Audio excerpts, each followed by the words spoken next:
ஹரிநாராயண துரிதி நிவாரண பரமானந்த சதாசிவ சங்கர யோகிராம் சுரத்குமார் யோகிராம் சுரத்குமார் யோகிராம் சுரத்குமார் ஜெயகுரு ராயா கனகம்பட்டி பழனிசாமி சித்திரை போற்றி கனகம்பட்டி பழனிசாமி சித்திரை போற்றி கனகம்பட்டி பழனிசாமி சித்திரை போற்றி. என்னுடைய உபாசன தெய்வமான விஷ்ணு துர்கையை வணங்கி இந்த வார ராசி பலன்களை பார்க்கலாம் வாங்க. அதற்கு முன் எங்களுடைய சேனலை பார்த்து கொண்டிருக்கும் அன்பர்கள் இதுவரைக்கும் சப்ஸ்கிரைப் செய்யாதவர்கள் சப்ஸ்கிரைப் செய்து கொள்ளும்படி கேட்டுக்கொள்கிறோம். ரைட் சைடில் சப்ஸ்கிரைப் இருக்கும், பெல் பட்டன் இருக்கும், ரெண்டுத்தையும் ப்ரெஸ் பண்ணிங்கன்னா அடுத்த நொடியே எங்களுடைய வீடியோ உங்களை நோக்கி வர துவங்கிவிடும். வார ராசி பலன்கள் வீக்லி பலன் 23/3/2025 முதல் 29/3/2025 வரைக்கும் உள்ளடக்கிய நாட்களுக்கு கிரகங்கள் ஒவ்வொரு ராசிக்கும் எப்பேற்பட்ட பலனை வழங்கப் போகிறது என்பதை பார்க்கலாம் வாங்க. 29/3/2025 2 முக்கியமான நாட்கள். ஒன்று அமாவாசை, சர்வ அமாவாசை வருகிறது. இன்னொன்று சனி பெயர்ச்சி திருக்கணிதப்படி நடக்க இருக்கிறது. வாங்க ராசிக்குள் செல்லலாம். கன்னி ராசி காலபுருஷனுக்கு 6வது ராசி. புத பகவான் ஆட்சி உச்சம் பெறும் வீடு. இப்பொழுது புத பகவான் மீனத்தில் இருந்து இப்போ வக்ரம் பெற்று கும்பத்தில் இருந்து பலனை தந்து கொண்டிருக்கிறார். இந்த வார கிரகங்கள் எப்பேற்பட்ட பலனை வழங்கப் போகிறது? உத்திரம் அஸ்தம் சித்திரை அதாவது உத்திரம் 2, 3, 4 பாதங்கள், அஸ்தம் சித்திரை 1, 2 பாதங்கள் உள்ளடக்கியது இந்த கன்னி ராசி. இந்த கன்னி ராசி அன்பர்கள் ரொம்ப கேப்பபுள் பர்சன். யார்கிட்ட எப்படி பேசணும், எப்படி பழகணும், அந்த நிலையும் சொல்லி தெரிந்த காரியவாதிகள் அப்படின்னு சொல்லலாம். இவங்கக்கிட்ட ஒரு வேலையை ஒப்படைச்சா பர்ஃபெக்டாக பண்ணுவாங்க. அப்படி ஒரு இன்டைமில் முடிக்கக்கூடிய கேரக்டர் இவங்க. ராசிநாதன் மறைஞ்சாலும் தப்பு இல்லை, புதன் மறைஞ்சாலும் நிறைஞ்ச தனம் சொல்லுவாங்க. மற்ற கிரகங்கள் குரு பாருங்கள் 7க்கும் 4க்கும் ஆதிபத்தியம் பெற்றவன் 9ஆம் இடத்தில் அமர்ந்து குரு பார்வையில் இருக்கிறார். குரு பார்வை கோடி நன்மை. ராசியை குரு பார்க்கறது சிறப்பு, 3ஆம் இடத்தை குரு பார்க்கறது சிறப்பு, 5ஆம் இடத்தையும் குரு பார்க்குறது, 9ஆம் இடத்துல பாக்கியஸ்தானத்தில் குருவே இருக்குது. அதனால் 10க்குடையவன் புதனாக இருக்கிறார். ராசி அதிபதியாகவும் இருந்து 6ஆம் இடத்துல இருக்கிறது சிறப்பு தான். சுக்கிரனும் குருவும் பரிவர்த்தனை யோகத்தில் இருக்கிறார்கள். அப்போ 7ஆம் வீட்டில் குருவை போடுங்க, சுக்கிரனை தூக்கி 9ல் போடுங்க. அப்போ 2 9க்குடையவன் அற்புதமாக இருப்பதால், உச்சநிலை ஆட்சி நிலையில் இருப்பதால், வக்ரமாக இருக்கார் சுக்கிரன் இருக்கட்டும், பரிவர்த்தனை யோகத்துக்கு ஆட்சிக்கு வந்துடுறார் இல்லையா. அப்போது உங்களை பொறுத்தவரையிலையும் கௌரவம், புகழ், அந்தஸ்து, செல்வம், செல்வாக்கு, தன்னம்பிக்கை ஏற்படும். தெளிவான சிந்தனை, செயல்கள், எண்ணங்கள் ஏற்பட்டு வேலையிலையோ இல்லை தொழிலையோ நீங்கள் மும்முரமாக ஈடுபட்டு சாதிக்கக்கூடிய தருணமாக இது என்று சொன்னால் ஆவாம் அப்படின்னு சொல்லலாம். ஏன்னா ராசியை குரு பார்க்குற, ஏற்கனவே ராசி அன்பர்கள் பிரமாதமானவர்கள். இன்னும் கேது இருந்து குரு பார்வையில் இருக்குன்னு சொன்னால் இன்னும் பர்ஃபெக்டாக எதையும் திங்க் பண்ணி பிளான் பண்ணி செஞ்சு சக்ஸஸ் பெறுவீர்கள் அப்படின்னு சொல்லணும். குடும்பத்தில் நல்ல பண வரவு, பொருள் வரவு, குடும்பத்தில் அமைதி, நிம்மதி, சந்தோஷம், குதூகலம், கணவன் மனைவி ஒற்றுமை, இதெல்லாம் கண்டிப்பாக இருக்கும். கொடுக்கல் வாங்கல் சிறப்பாக இருக்கும். வாக்கினை தொழிலாக கொண்டு செயல்படக்கூடிய இந்த கன்னி ராசி அன்பர்களுக்கு இந்த வாரம் மிக உன்னதமான ஒரு வாரம். உங்களுடைய ஒரு சொல் வெல்லும்னு பெரியவங்க சொல்லியிருக்காங்க இல்லையா. அப்போது கண்டிப்பாக நீங்கள் சக்ஸஸ் பெறுவீர்கள். உங்களுடைய திறமைகள் இந்த வெளி உலகுக்கு அறிமுகமாகும். நீங்கள் பேர் எடுக்கப் போகிறீர்கள். நல்ல சம்பாத்தியம் கிடைக்கப் போகிறது, புகழ் கிடைக்கப் போகிறது அப்படின்னு சொல்லலாம். ஆரம்ப கல்வி பயிலும் மாணவ செல்வங்கள் நல்லா படிக்கக்கூடிய ஒரு நிலை. கணவன் மனைவி மற்றும் குடும்ப உறுப்பினர்கள், வீட்டிற்கு வரக்கூடிய விருந்தாளிகளாலும் நட்பு வட்டாரங்களாலும் வீடே கலக்கட்டும், சந்தோஷமாக இருக்கும். முயற்சி ஸ்தானத்தை குரு பார்க்குறார். நீங்கள் எடுக்கிற ஒரு சின்ன முயற்சியாக இருந்தாலும் அது இமாலய வெற்றி பெறும் என்று சொல்லலாம். ஏற்கனவே சனி 6ல் இருக்கார். கடைசி ஒரு நாள் தான் சனி பயிற்சி 29 இந்த வாரத்தில்.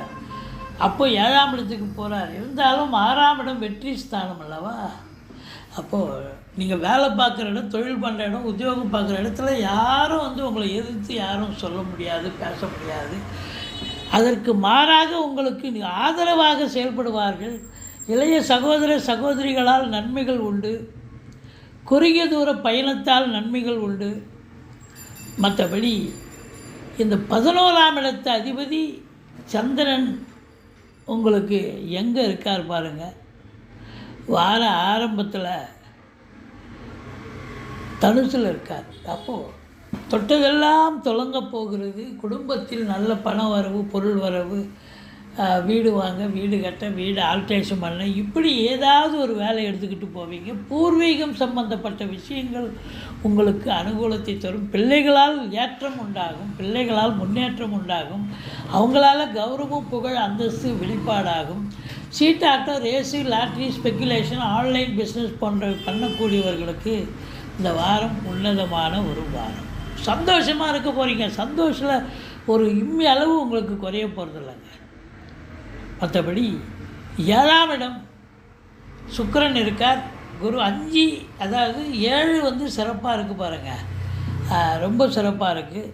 அப்போது உங்களுக்கு 7ஆம் இடத்து அதிபதி 9ஆம் இடத்து அதிபதி பரிவர்த்தனை யோகத்தில் இருக்கிறதால வாழ்க்கை துணை அல்லது மனைவியால் யோக பாக்கியங்கள் ஒன்று. அவங்க வேலை பார்க்குறவங்க இருந்தால் வேலை பார்க்குற இடத்துல ப்ரொமோஷன், இன்க்ரிமெண்ட் கிடைக்கும். இல்லை அவங்க பிறந்த வீட்டிலேருந்து லிக்விட் கேஷோ ஜுவல்ஸோ கொண்டு வரக்கூடிய ஒரு சூழல் ஏற்படும். நண்பர்களால் ஆதாயம், நண்பர்கள் வட்டாரம் விரிவடையும். கூட்டு தொழில் செய்பவர்களுக்கு கூட்டாளிகளால் நன்மைகள் நடக்கும். நிதித்துறை, நீதித்துறையில் பணியாற்றுபவர்களுக்கு பொற்காலம். அது மட்டுமல்ல, சினிமா மற்றும் இந்த தொலைக்காட்சி இண்டஸ்ட்ரியில் வேலை பார்க்கக்கூடிய அன்பர்கள் அத்துணை பேர்களுக்கும் பொற்காலம் என்று சொன்னால் மிகையாகாது. ஒரு வாசல் 3 நாளும் ஒரு வாசல் திறக்கும். வேலை வாய்ப்பு நிச்சயமாக கிடைக்குங்க. நீங்கள் வேலை கிடைக்கலன்னு இந்த அந்த டெக்னீஷியன் ஆகட்டும், நடிகைகளாகட்டும், யாராக இருந்தாலும் சினிமா இண்டஸ்ட்ரி, தொலைக்காட்சி இண்டஸ்ட்ரியில் இருக்கிறவங்களுக்கு கண்டிப்பாக வேலைவாய்ப்பு கிடைக்கும். வேலைவாய்ப்பு கிடைச்சி சம்பாத்தியத்தை பெறுவீர்கள். உங்களுக்கு ரெகக்னேஷன் கிடைக்கும் அப்படின்னு சொல்லலாம். உள்நாட்டு வாணிபம், வெளிநாட்டு வாணிபம், ஏற்றுமதி இறக்குமதியாளர்கள், ஷேர் மார்க்கெட்டில் இன்வெஸ்ட் பண்ணுறவங்க, ஸ்பெக்குலேஷன் பண்ணுறவங்க, ஆன்லைன் பிஸ்னஸ் பண்ணுறவங்க, இவங்களுக்கெல்லாம் சிறப்பான காலம். சம்பாத்தியம் கண்டிப்பாக இருக்கும்.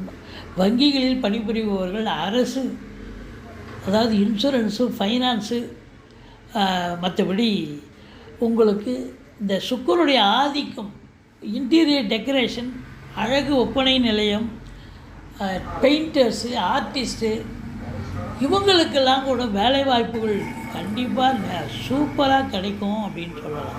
இப்போ பாருங்கள், வெய்ய காலமாக இருக்குது. சுக்கிரன் நல்ல நிலையில் இருக்கார். ஸோ 4 கூடையவன் சம்மந்தப்படுறார். 4 கூடையவன் பரிவர்த்தனை யோகத்தில் இருக்கார். அப்போ வீடு கட்டு, வீடு ஆல்ட்ரேஷன் பண்ண, பெயிண்ட் பண்ண, இப்போ குடும்பத்தில் சுப நிகழ்ச்சிகள் நடத்துவீங்க அப்படின்னா வீடு பெயிண்ட் பண்ணணும், அப்படி இது மாதிரிலாம் கண்டிப்பாக பண்ணக்கூடிய ஒரு சூழல் இருக்குது. இன்டீரியர் டெக்கரேஷன், வெளியூர் வெளிநாட்டு பயணம் ஒரு சிலருக்கு அமையும். ஆன்மீக பயணம் போவீங்க, இன்ப சுற்றுலாவும் போவீங்க, கோயில் குளங்களுக்கு போவீங்க, நிதிகள் வழங்குவீங்க, அதாவது அன்னதானங்கள் வழங்குவீங்க. மற்றபடி தந்தையால் யோக பாக்கியங்கள் நிச்சயமாக இருக்குது அப்படின்னு சொல்லணும். தந்தை வழி சொந்தங்களால் ஆதாயம் உண்டு என்று சொல்லலாம். மற்றபடி 10ஆம் இடத்தில் செவ்வாய் இருக்கிறது அப்படின்னாக்கா காவல்துறை, தீயணைப்புத்துறை, மருத்துவத்துறை, இராணுவத்துறை, ஐஏஎஸ், ஐபிஎஸ், ஐஎஃப்எஸ் போன்ற அதிகாரிகள், கடைநிலை ஊழியர்கள், இன்னும் பிற அரசு ஊழியர்கள், தனியார் துறையில் வேலை பார்க்கக்கூடியவர்கள் அத்துணை பேருக்கும் இந்த வாரம் மிக உன்னதமாக இருக்கும். வார கடைசியில் சூரியன் சனியோடு இணைவதால் அதிகாரிகள் கொஞ்சம், கவர்மெண்ட்டில் வேலை பார்க்கக்கூடிய அதிகாரிகள் கொஞ்சம் அலர்ட்டாக இருக்கணும். இல்லைன்னா உங்களுக்கு ஏதாவது ஒன்று பிரச்சனை வரக்கூடிய நிலை இருக்கும். செங்கல், மணல், ஜல்லி, ஹார்ட்வேர்ஸ் போன்ற பிரிவில் பணியாற்றுபவர்கள், ரியல் எஸ்டேட் பிரமுகர்கள், ஃப்ளாட் ப்ரமோட்டர்ஸ், பில்டர்ஸ், கட்டிடக் கலைஞர்கள், இடம் வாங்கி விற்கக்கூடிய அன்பர்கள், விவசாயம் சார்ந்த பிரிவில் இயங்குபவர்கள் அத்துணை பேர்களுக்கும். ஏன்னா செவ்வாய் 10ல் அமர்ந்து 4ஆம் வீட்டை பார்க்குறார். அப்போ வீடு கட்ட, வீடு ஆற்ற, அந்த தொழில் செய்யக்கூடியவர்களுக்கு ஒரு பொற்காலம் என்று சொல்லலாம். இருந்த போதிலும் உங்களுக்கு அறிமுகம் இல்லாத இடம், அறிமுகம் இல்லாத நபர்களிடம் விழிப்புணர்ச்சியாக இருங்கள். அசிங்கம், அவமானங்களை பெறக்கூடிய சூழல் ஏற்படும். வெளிநாடு போகணும்னு நினைக்கிறவங்க தாராளமாக போங்க, நல்லதே நடக்கும். அது உயர்கல்விக்காக போகலாம், உத்தியோகத்துக்காக போகலாம், சொந்த தொழிலுக்காக கூட போகலாம். சிறப்பாக இயங்கும், நம்பி போகலான்னு சொல்லலாம். அதே போல் நீங்கள் ரொம்ப பிஸி ஷெட்யூலாக இருக்கிறதால வேலைக்கு உண்ண முடியாது, உறங்க முடியாது. செலவினங்கள் ஏற்பட்டாலும் ஒரு சிலருக்கு சுப செலவும் அசுப செலவும் சேர்ந்தே வரும் அப்படின்னு நம்ம சொல்கிறோம். மற்றபடி இந்த வாரம் இந்த கன்னி ராசியில் பிறந்த அன்பர்களுக்கு கௌரவம், புகழ், அந்தஸ்து உயரப்போகிறது. மற்றபடி உங்களுக்கு பூர்வீகத்தில் ஏதாவது வீடு கட்ட, வீடு ஆல்ட்ரேஷன் பண்ண அடிக்கடி போகக்கூடிய நிலை ஏற்படுகிறது. குலதெய்வத்தின் பிளெஸ்ஸிங் 100% கிடைக்கப் போகிறது. சினிமா இண்டஸ்ட்ரி, தொலைக்காட்சி இண்டஸ்ட்ரியில் வேலை பார்க்கக்கூடியவர்களுக்கு அற்புதமான காலகட்டம். மொத்தத்தில் பார்க்கும் பொழுது இந்த கன்னி ராசியில் பிறந்த அன்பர்களுக்கு இந்த வாரம் ரொம்ப யோகமாக இருக்குமா? கண்டிப்பாக யோகமாக இருக்கும். நீங்கள் வணங்க வேண்டிய தெய்வம் பெருமாளை சேவியுங்கள், சக்கரத்தாழ்வாரை வழிபாடு செய்யுங்கள், விஷ்ணு துர்க்கையை போற்றுங்கள். இதுவரைக்கும் எங்கள் சேனலை பார்த்தமைக்கு நன்றி. எங்கள் வீடியோ பிடிச்சிருந்தால் லைக் பண்ணுங்கள், ஷேர் பண்ணுங்கள், சப்ஸ்கிரைப் பண்ணுங்கள். மறக்காமல் சப்ஸ்கிரைப் பண்ணுங்கள். நன்றி. வாழ்க வளமுடன்.